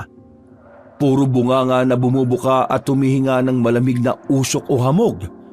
Sa dibdib nito ay may butas na tinatakpan lang ng mga ugat. Ang ikalawa ay payat na parang poste. Ang balat ay parang telang nabubulok at may mga kuko na tila bakal. Humahabol ito gamit ang matatalas na dila. Ang ikatlo ay mukha na parang isang salamin. Kung titingnan nito ay makikita ang sarili mong mga alaala sa likod ng mga mata nito bago ito biglang mabulok at mabura. Ang ikaapat ay tumutulo ang itim na likido sa mata nito na nagiging uod kapag bumabagsak sa lupa. Ang bawat luha ay sumisipsip sa emosyon ng tao. At ang panghuli ay parang mga buto ng taong nailibing na. Nasa higit 6 ang bungo nito. At lahat yon ay may matatalim na mga ngipin na kayang pumutol ng katawan ng tao. Diyos ko po, tama nga sinabi ni Padre Bruno. Nagbabalik sila at hindi sila namamatay. Ria! Ria! Ria! Nalalapit na! Malapit na! At magiging isa na rin limbunan si Ana! At wala na kayong magagawa dahil susunod na kayong lahat! Hindi mangyayari gusto mo. Hindi kami papayag ng Kuya Chris Branco. Tingnan natin kung hanggang saan ang tapang ninyo at kung hanggang saan kayo may pagtatanggol ng simbahan! Humalakhak ng humalakhak si Aling Grande at pagkatapos ay inutusan niyang magsama-sama ang 5 limbunan. Ganun na nga ang gulat ni Ria dahil isang nakakatakot na halimaw ang nabuo at tuluyan siya nitong nilukob. Nakatakbo at natakasan man niya ang higanteng halimaw pero tuluyang nagdilim ang kapaligiran. At ilang saglit pa nga ay unti-unting lumitaw sa harapan niya si Asher. Katulad ng sinabi ng tapat kong alagad na si Grande, hindi magtatagal ay magiging tagasunod ko rin ang Lola Ana mo. At katulad ng sinabi ko sa tagasunod mo, hindi ako papayag na mangyari yon. Hindi kami papayag ng Kuya Chris Branco. Tandaan mo yan dahil lalabanan namin kayo. Nakakatuwa ang katapangan mo, Iha. Hindi ako nagtataka kung bakit sa tagal ng panahon ay hindi ka kagad na ubos ni Grande. Masyadong malakas ang paniniwala at pananampalataya mo. Pero hindi rin magtatagal ang mga yan. Kayo ang hindi magtatagal. Naghahanda na si Padre Bruno at ang Kuya Chris Branco para magapi kayo ng tuluyan. Maganda ka na dahil sa susunod na mga oras at araw, hindi na babangon ng mga limbunan mong alagad dahil ikaw na mismo ang pupuksahin namin! Unahin niyo munang iligtas ang lola mo dahil sa marka na ibinigay ko sa kanya ay unti-unti nang mabubulok ang kanyang pagkatao! Hindi mangyayari yan! Sa ayaw at sa gusto ninyo ay mapapasa akin siya! Pati ikaw, Ria! Pagkurap ni Ria ay ganoon na lang ang gulat at takot niya dahil nasa harap na mismo niya ang pinuno ng limbunan. Hinuwakan siya doon sa mukha na mas lalo niyang ikinasindak. Napabalikwas siya at biglang nagising dahil sa matinding takot. Basang-basa ang likod niya ng pawis kaya tumayo kagad siya at nagpalit ng damit. Nagpunas din siya ng katawan saka humarap sa salamin. Doon niya lang din napansin na wala pa sa kwarto si Jennifer at Kuya Chris Bran. Nandun siguro sila sa kwarto ni Lola Ana. Hindi na niya halos natapos ang sinasabi dahil nang mapatingin siya sa kisame ng silid na kinaroroonan ay nakita niyang tila may aninong dumaan. Mahaba ang mga paa nito, baluktot ang katawan at may lumalagitik na buto habang gumagapang sa kahoy. May lipunan na naman nakapasok. Dali-dali siyang lumabas ng silid dahil inaalala niya kagad si Lola Ana at ang iba pa. Pagdating niya sa silid ni Padre Bruno ay nakita niyang may mga bakas ng dugo roon. Kaya mas lalo siyang nabahala. Padre Bruno! Nasaan po kayo? Pagtingin ni Ria ay merong kumakalubog na kung ano sa loob ng silid ng Ginoo. Kaya walang pag-atubili na siyang pumasok. Pagbukas ng ilaw ay nakita niyang may isang limbunan na nandoon at kinakain ng alagang pusa ng pari sa simbahan. Sa gulat ng dalaga ay hindi siya kagad nakakilos. Nabunggo niya pa ang isang figurin dahilan para makagawa siya ng ingay. Napalingon sa kanya ang limbunan at nang makita siya nito ay wala yung pag-aalinlangang sumalakay. Limbunan! May limbunan sa kwarto ni Padre Bruno! Galit na sumalakay ang halimaw dahilan naman para mapaw po si Ria sa sahig. Nang lulundagan na siya nito ay eksakto naman na dumating si Padre Bruno. Nakagad nagwisik ng holy water sa nasabing aswang.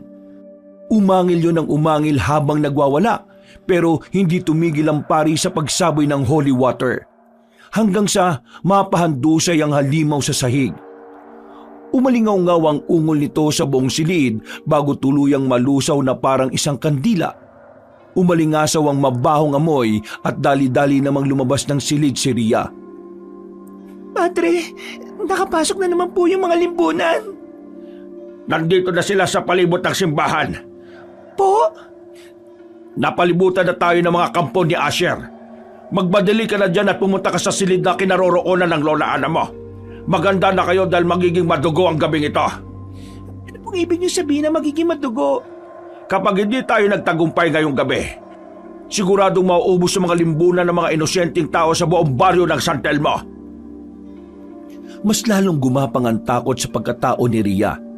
Mabuti na lang ay dumating si Jennifer at kagad siyang inakay. Sabay-sabay silang umalis sa lugar na yon at tinungo ang silid na kinaroroonan ni Lola Ana. Sa mga sandaling lumalalim ang gabi at tahimik ang buong paligid ng simbahan, ang presensya naman ni Asher na pinuno ng lahat ng limbunan ang unti-unting bumalot sa buong paligid. Ang mga kandilang naunang sinindihan ni Padre Bruno ay isa-isang namatay. Ang lamig ng hangin ay biglang naging tila yelo na humahaplos sa laman. Sa isang silid na merong altar ay naroon pa rin si Lola Ana at nang makita yun ni Ria ay nagulat siya. Bakit nakatali si Lola, Kuya Chris Bran? Anong ibig sabihin nito? Nakinig lang ako sa sinabi ni Padre Bruno. Mas makabubuti siya ngayon ng ganito kay Lola. Paano mas nakabubuti? Nasasaktan si Lola Ana, Kuya. Wala tayong magagawa. Kapag hindi natin ikinadena si Lola, tayo naman na masasaktan niya kung magkataon. Bakit naman niya tayo sasaktan? Eksaktong pagkasabi nun ni Ria ay nakita nilang kumislot ang marka ni Lola Ana. At maya-maya pa nga ay dumilit ang mata na naroon. Nagulat silang lahat dahil nagising din ang matandang babae na biglang naghuhurimentado. Ang kanyang mga mata ay namuti at ilang saglit pa ay tumigil siya sa pagsigaw. Pero nanatiling nakabuka ang bibig. Pagkalaon ay may kung anong bagay na mula roon ang unti-unting gumapang palabas. Nagulat ang magkapatid sa kanilang nakita habang si Jennifer ay napatangalang dahil sa pagkatakot. Dahil doon ay pinaalalahanan sila ni Mars at Arsen na ihanda ang mga binigay sa kanilang holy water. Ano yung lumabas sa bibig ni Lola? Hindi ko rin alam. Nagsisimula na siyang lamunin ng sumpa ni Grande. Basbasan niyo siya ng holy water, madali! At kayo naman, Mars at Arsen, magsimula na kayo sa pagdarasal. Habang abala ang dalawang sakristan, ay inihanda naman ng pari ang kanyang sarili. Ganun din sina Rhea, Kuya Chris Brand at Jennifer kahit talatang natatakot sila sa mga nangyayari. Sa di kalayuan ay may isang aninong lumalakad. Mahaba ang katawan nito, balingkinitan at may mahabang leeg na tila ahas. Nang makalapit ito sa liwanag ng huling kandila, tumambad sa kanila ang itsura ni Asher, ang pinunong limbunan. Nag-iba na ang kanyang itsura. Ang kanyang balat ay parang pinagsamang usok at abo. Kulubot ito at basag-basag din. Ang kanyang muka ay walang ilong. May 6 na mga mata na paikot sa noo at may bunganga sa gitna ng dibdib. Mag-iba-iba ka ba ng kanyo? Hindi dyan may tatago ang kadiliman ng bulhiba. Tandaan mo ito, pinuno ng limbunan. Dahil dito na magtatapos ang lahat. Matagal na panahon din bago ako makagawa ng mabisang pamuksa saya. Hindi sumagot si Asher. Humalakak lang yon habang lumalapit. Pagkatapos ay isang mababang ugong ang naririnig nilang lahat, na tila boses ng daang-daang namatay na sumisigaw ng ibalik nyo sa amin ang mga alaala. Naririnig mo ba ang sigaw nila? Ibalik mo ang mga alaala ng mga taong ninakawan mo! Ang lahat ng alaala nila, kasama ang laman at dugo, lahat ng mga ito ay mapapasa akin, pati na rin ang sa inyo. Wala akong ititira sa lugar na ito. Kaya mga alagad kong limbunan, salakay na!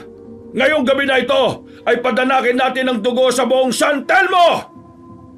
Nang marinig ni na Rhea, Jennifer at Kuya Crisban, Mars at Arsen ang sinabi ng pinunong limbunan ay naging alerto sila.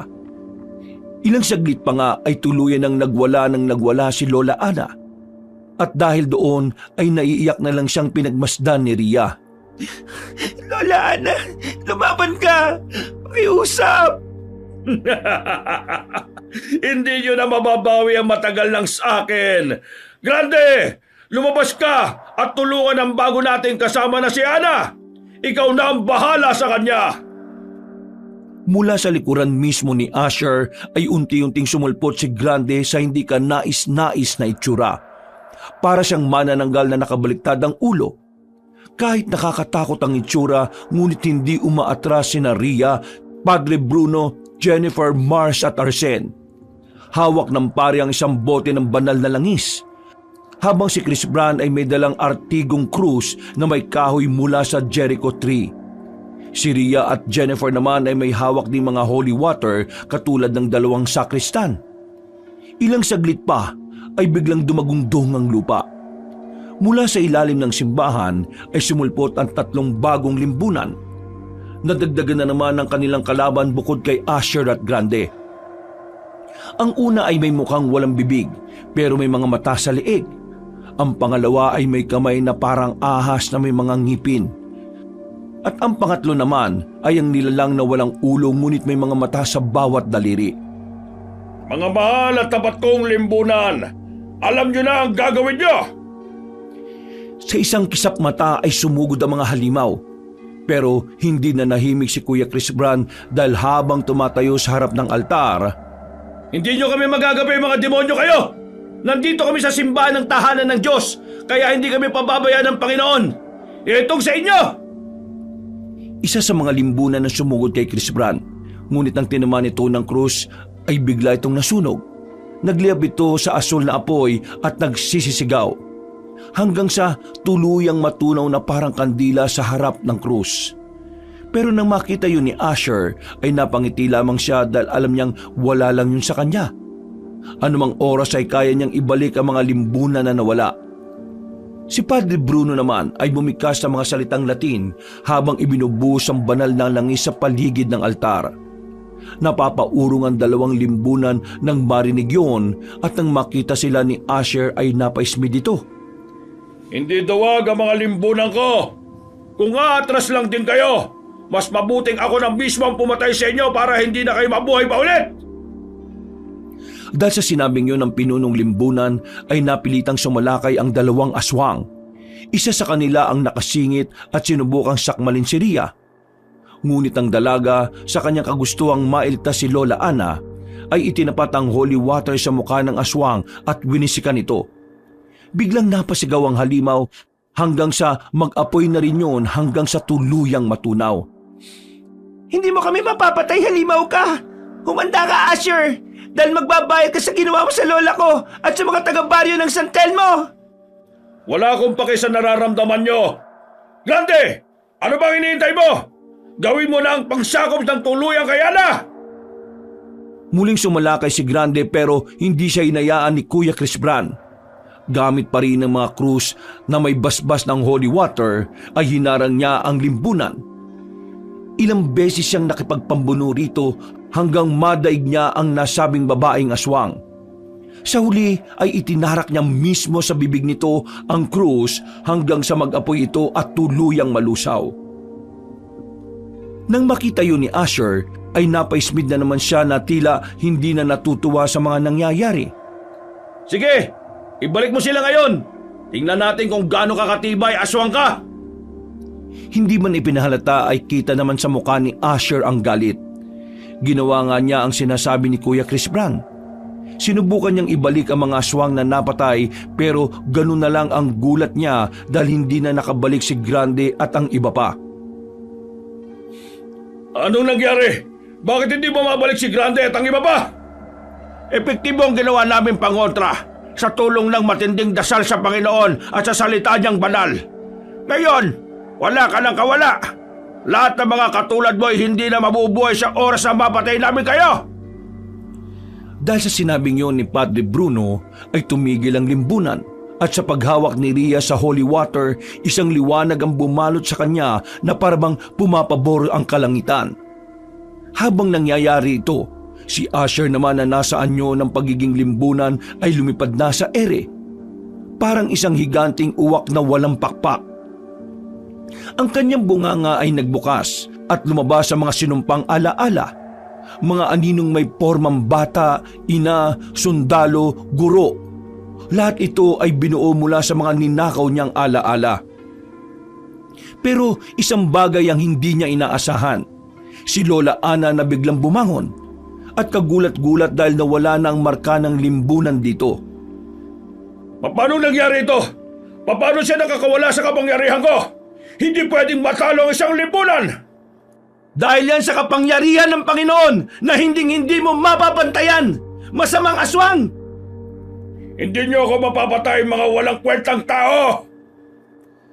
Nang subukan lusubin ni Asher ang altar, ay sinalubong siya ni Chris Bran gamit ang krus. Habang si Padre Bruno ay tumindig sa pulpito at binasbasan ang buong simbahan. Sa ngalan ni Jesucristo, pawiin mo na ang kadiliman! Hindi mananaig ang kasamaan sa mga nananampalataya sa iyo, Panginoon! Puksain ang lahat ng alagad ng kasamaan! Kayo mapupuksa at hindi ako! Hindi kami, kundi ikaw! Mamamatay ka na, limbunan ka! Ibinuhos ni Ria ang natitirang holy water. Ganun na rin ang ginawa ni na Mars at Arsene. Si Jennifer naman ay inalalayan lang si Lola Ana na nangihina kahit ayos na ang lagay. Ilang saglit pa dahil sa sabay-sabay nilang pagsalakay ay isang dagundong ng liwanag ang sumabog mula sa altar. Dahilan upang tila isa-isang natuklap ang kanyang maitim na balat. Bumagsak siya sa lupa habang lumiliyab sa pagkaasul. Nagwala-wala pa siya at sinubukang umatake. Pero sinaksak na siya ni Chris Bran ng malaking krus. Dahil doon ay tuluyan siyang natigilan at hindi makapaniwala na mapapabagsak siya ng ganun-ganun na lang. Bago siya tuluyang matunaw, sumigaw siya ng ubod lakas pero sa huli ay isang luha rin ng pagsisisi ang pumatak. Gusto ko lang naman na maalala. At siya ay tuluyan ng nawala. Isang usok na lang na tila ba tumatakas sa hangin. Matapos ang matinding laban na iyon, ay muling nabawi ang katauhan ni Lola Ana. Wala na rin ang mga limbunan sa paligid. Ang simbahan ay nanumbalik din sa katahimikan. Si Rhea at Chris Brand ay magkayakap na lumuhod sa harapan ng altar. Si Jennifer naman ay tahimik ngunit lumuluhang niyakap ang asawang si Chris Brand. Makalipas ang ilang araw ay tuluyan ng naputol ang nasabing sumpa. Nagulat na lang din ng mga tao dahil parabang napakagaan na ulit ng pakiramdam nila at wala na ang takot. Nanaig nga ang katarungan at kapayapaan sa puso ng bawat isa. Wakas!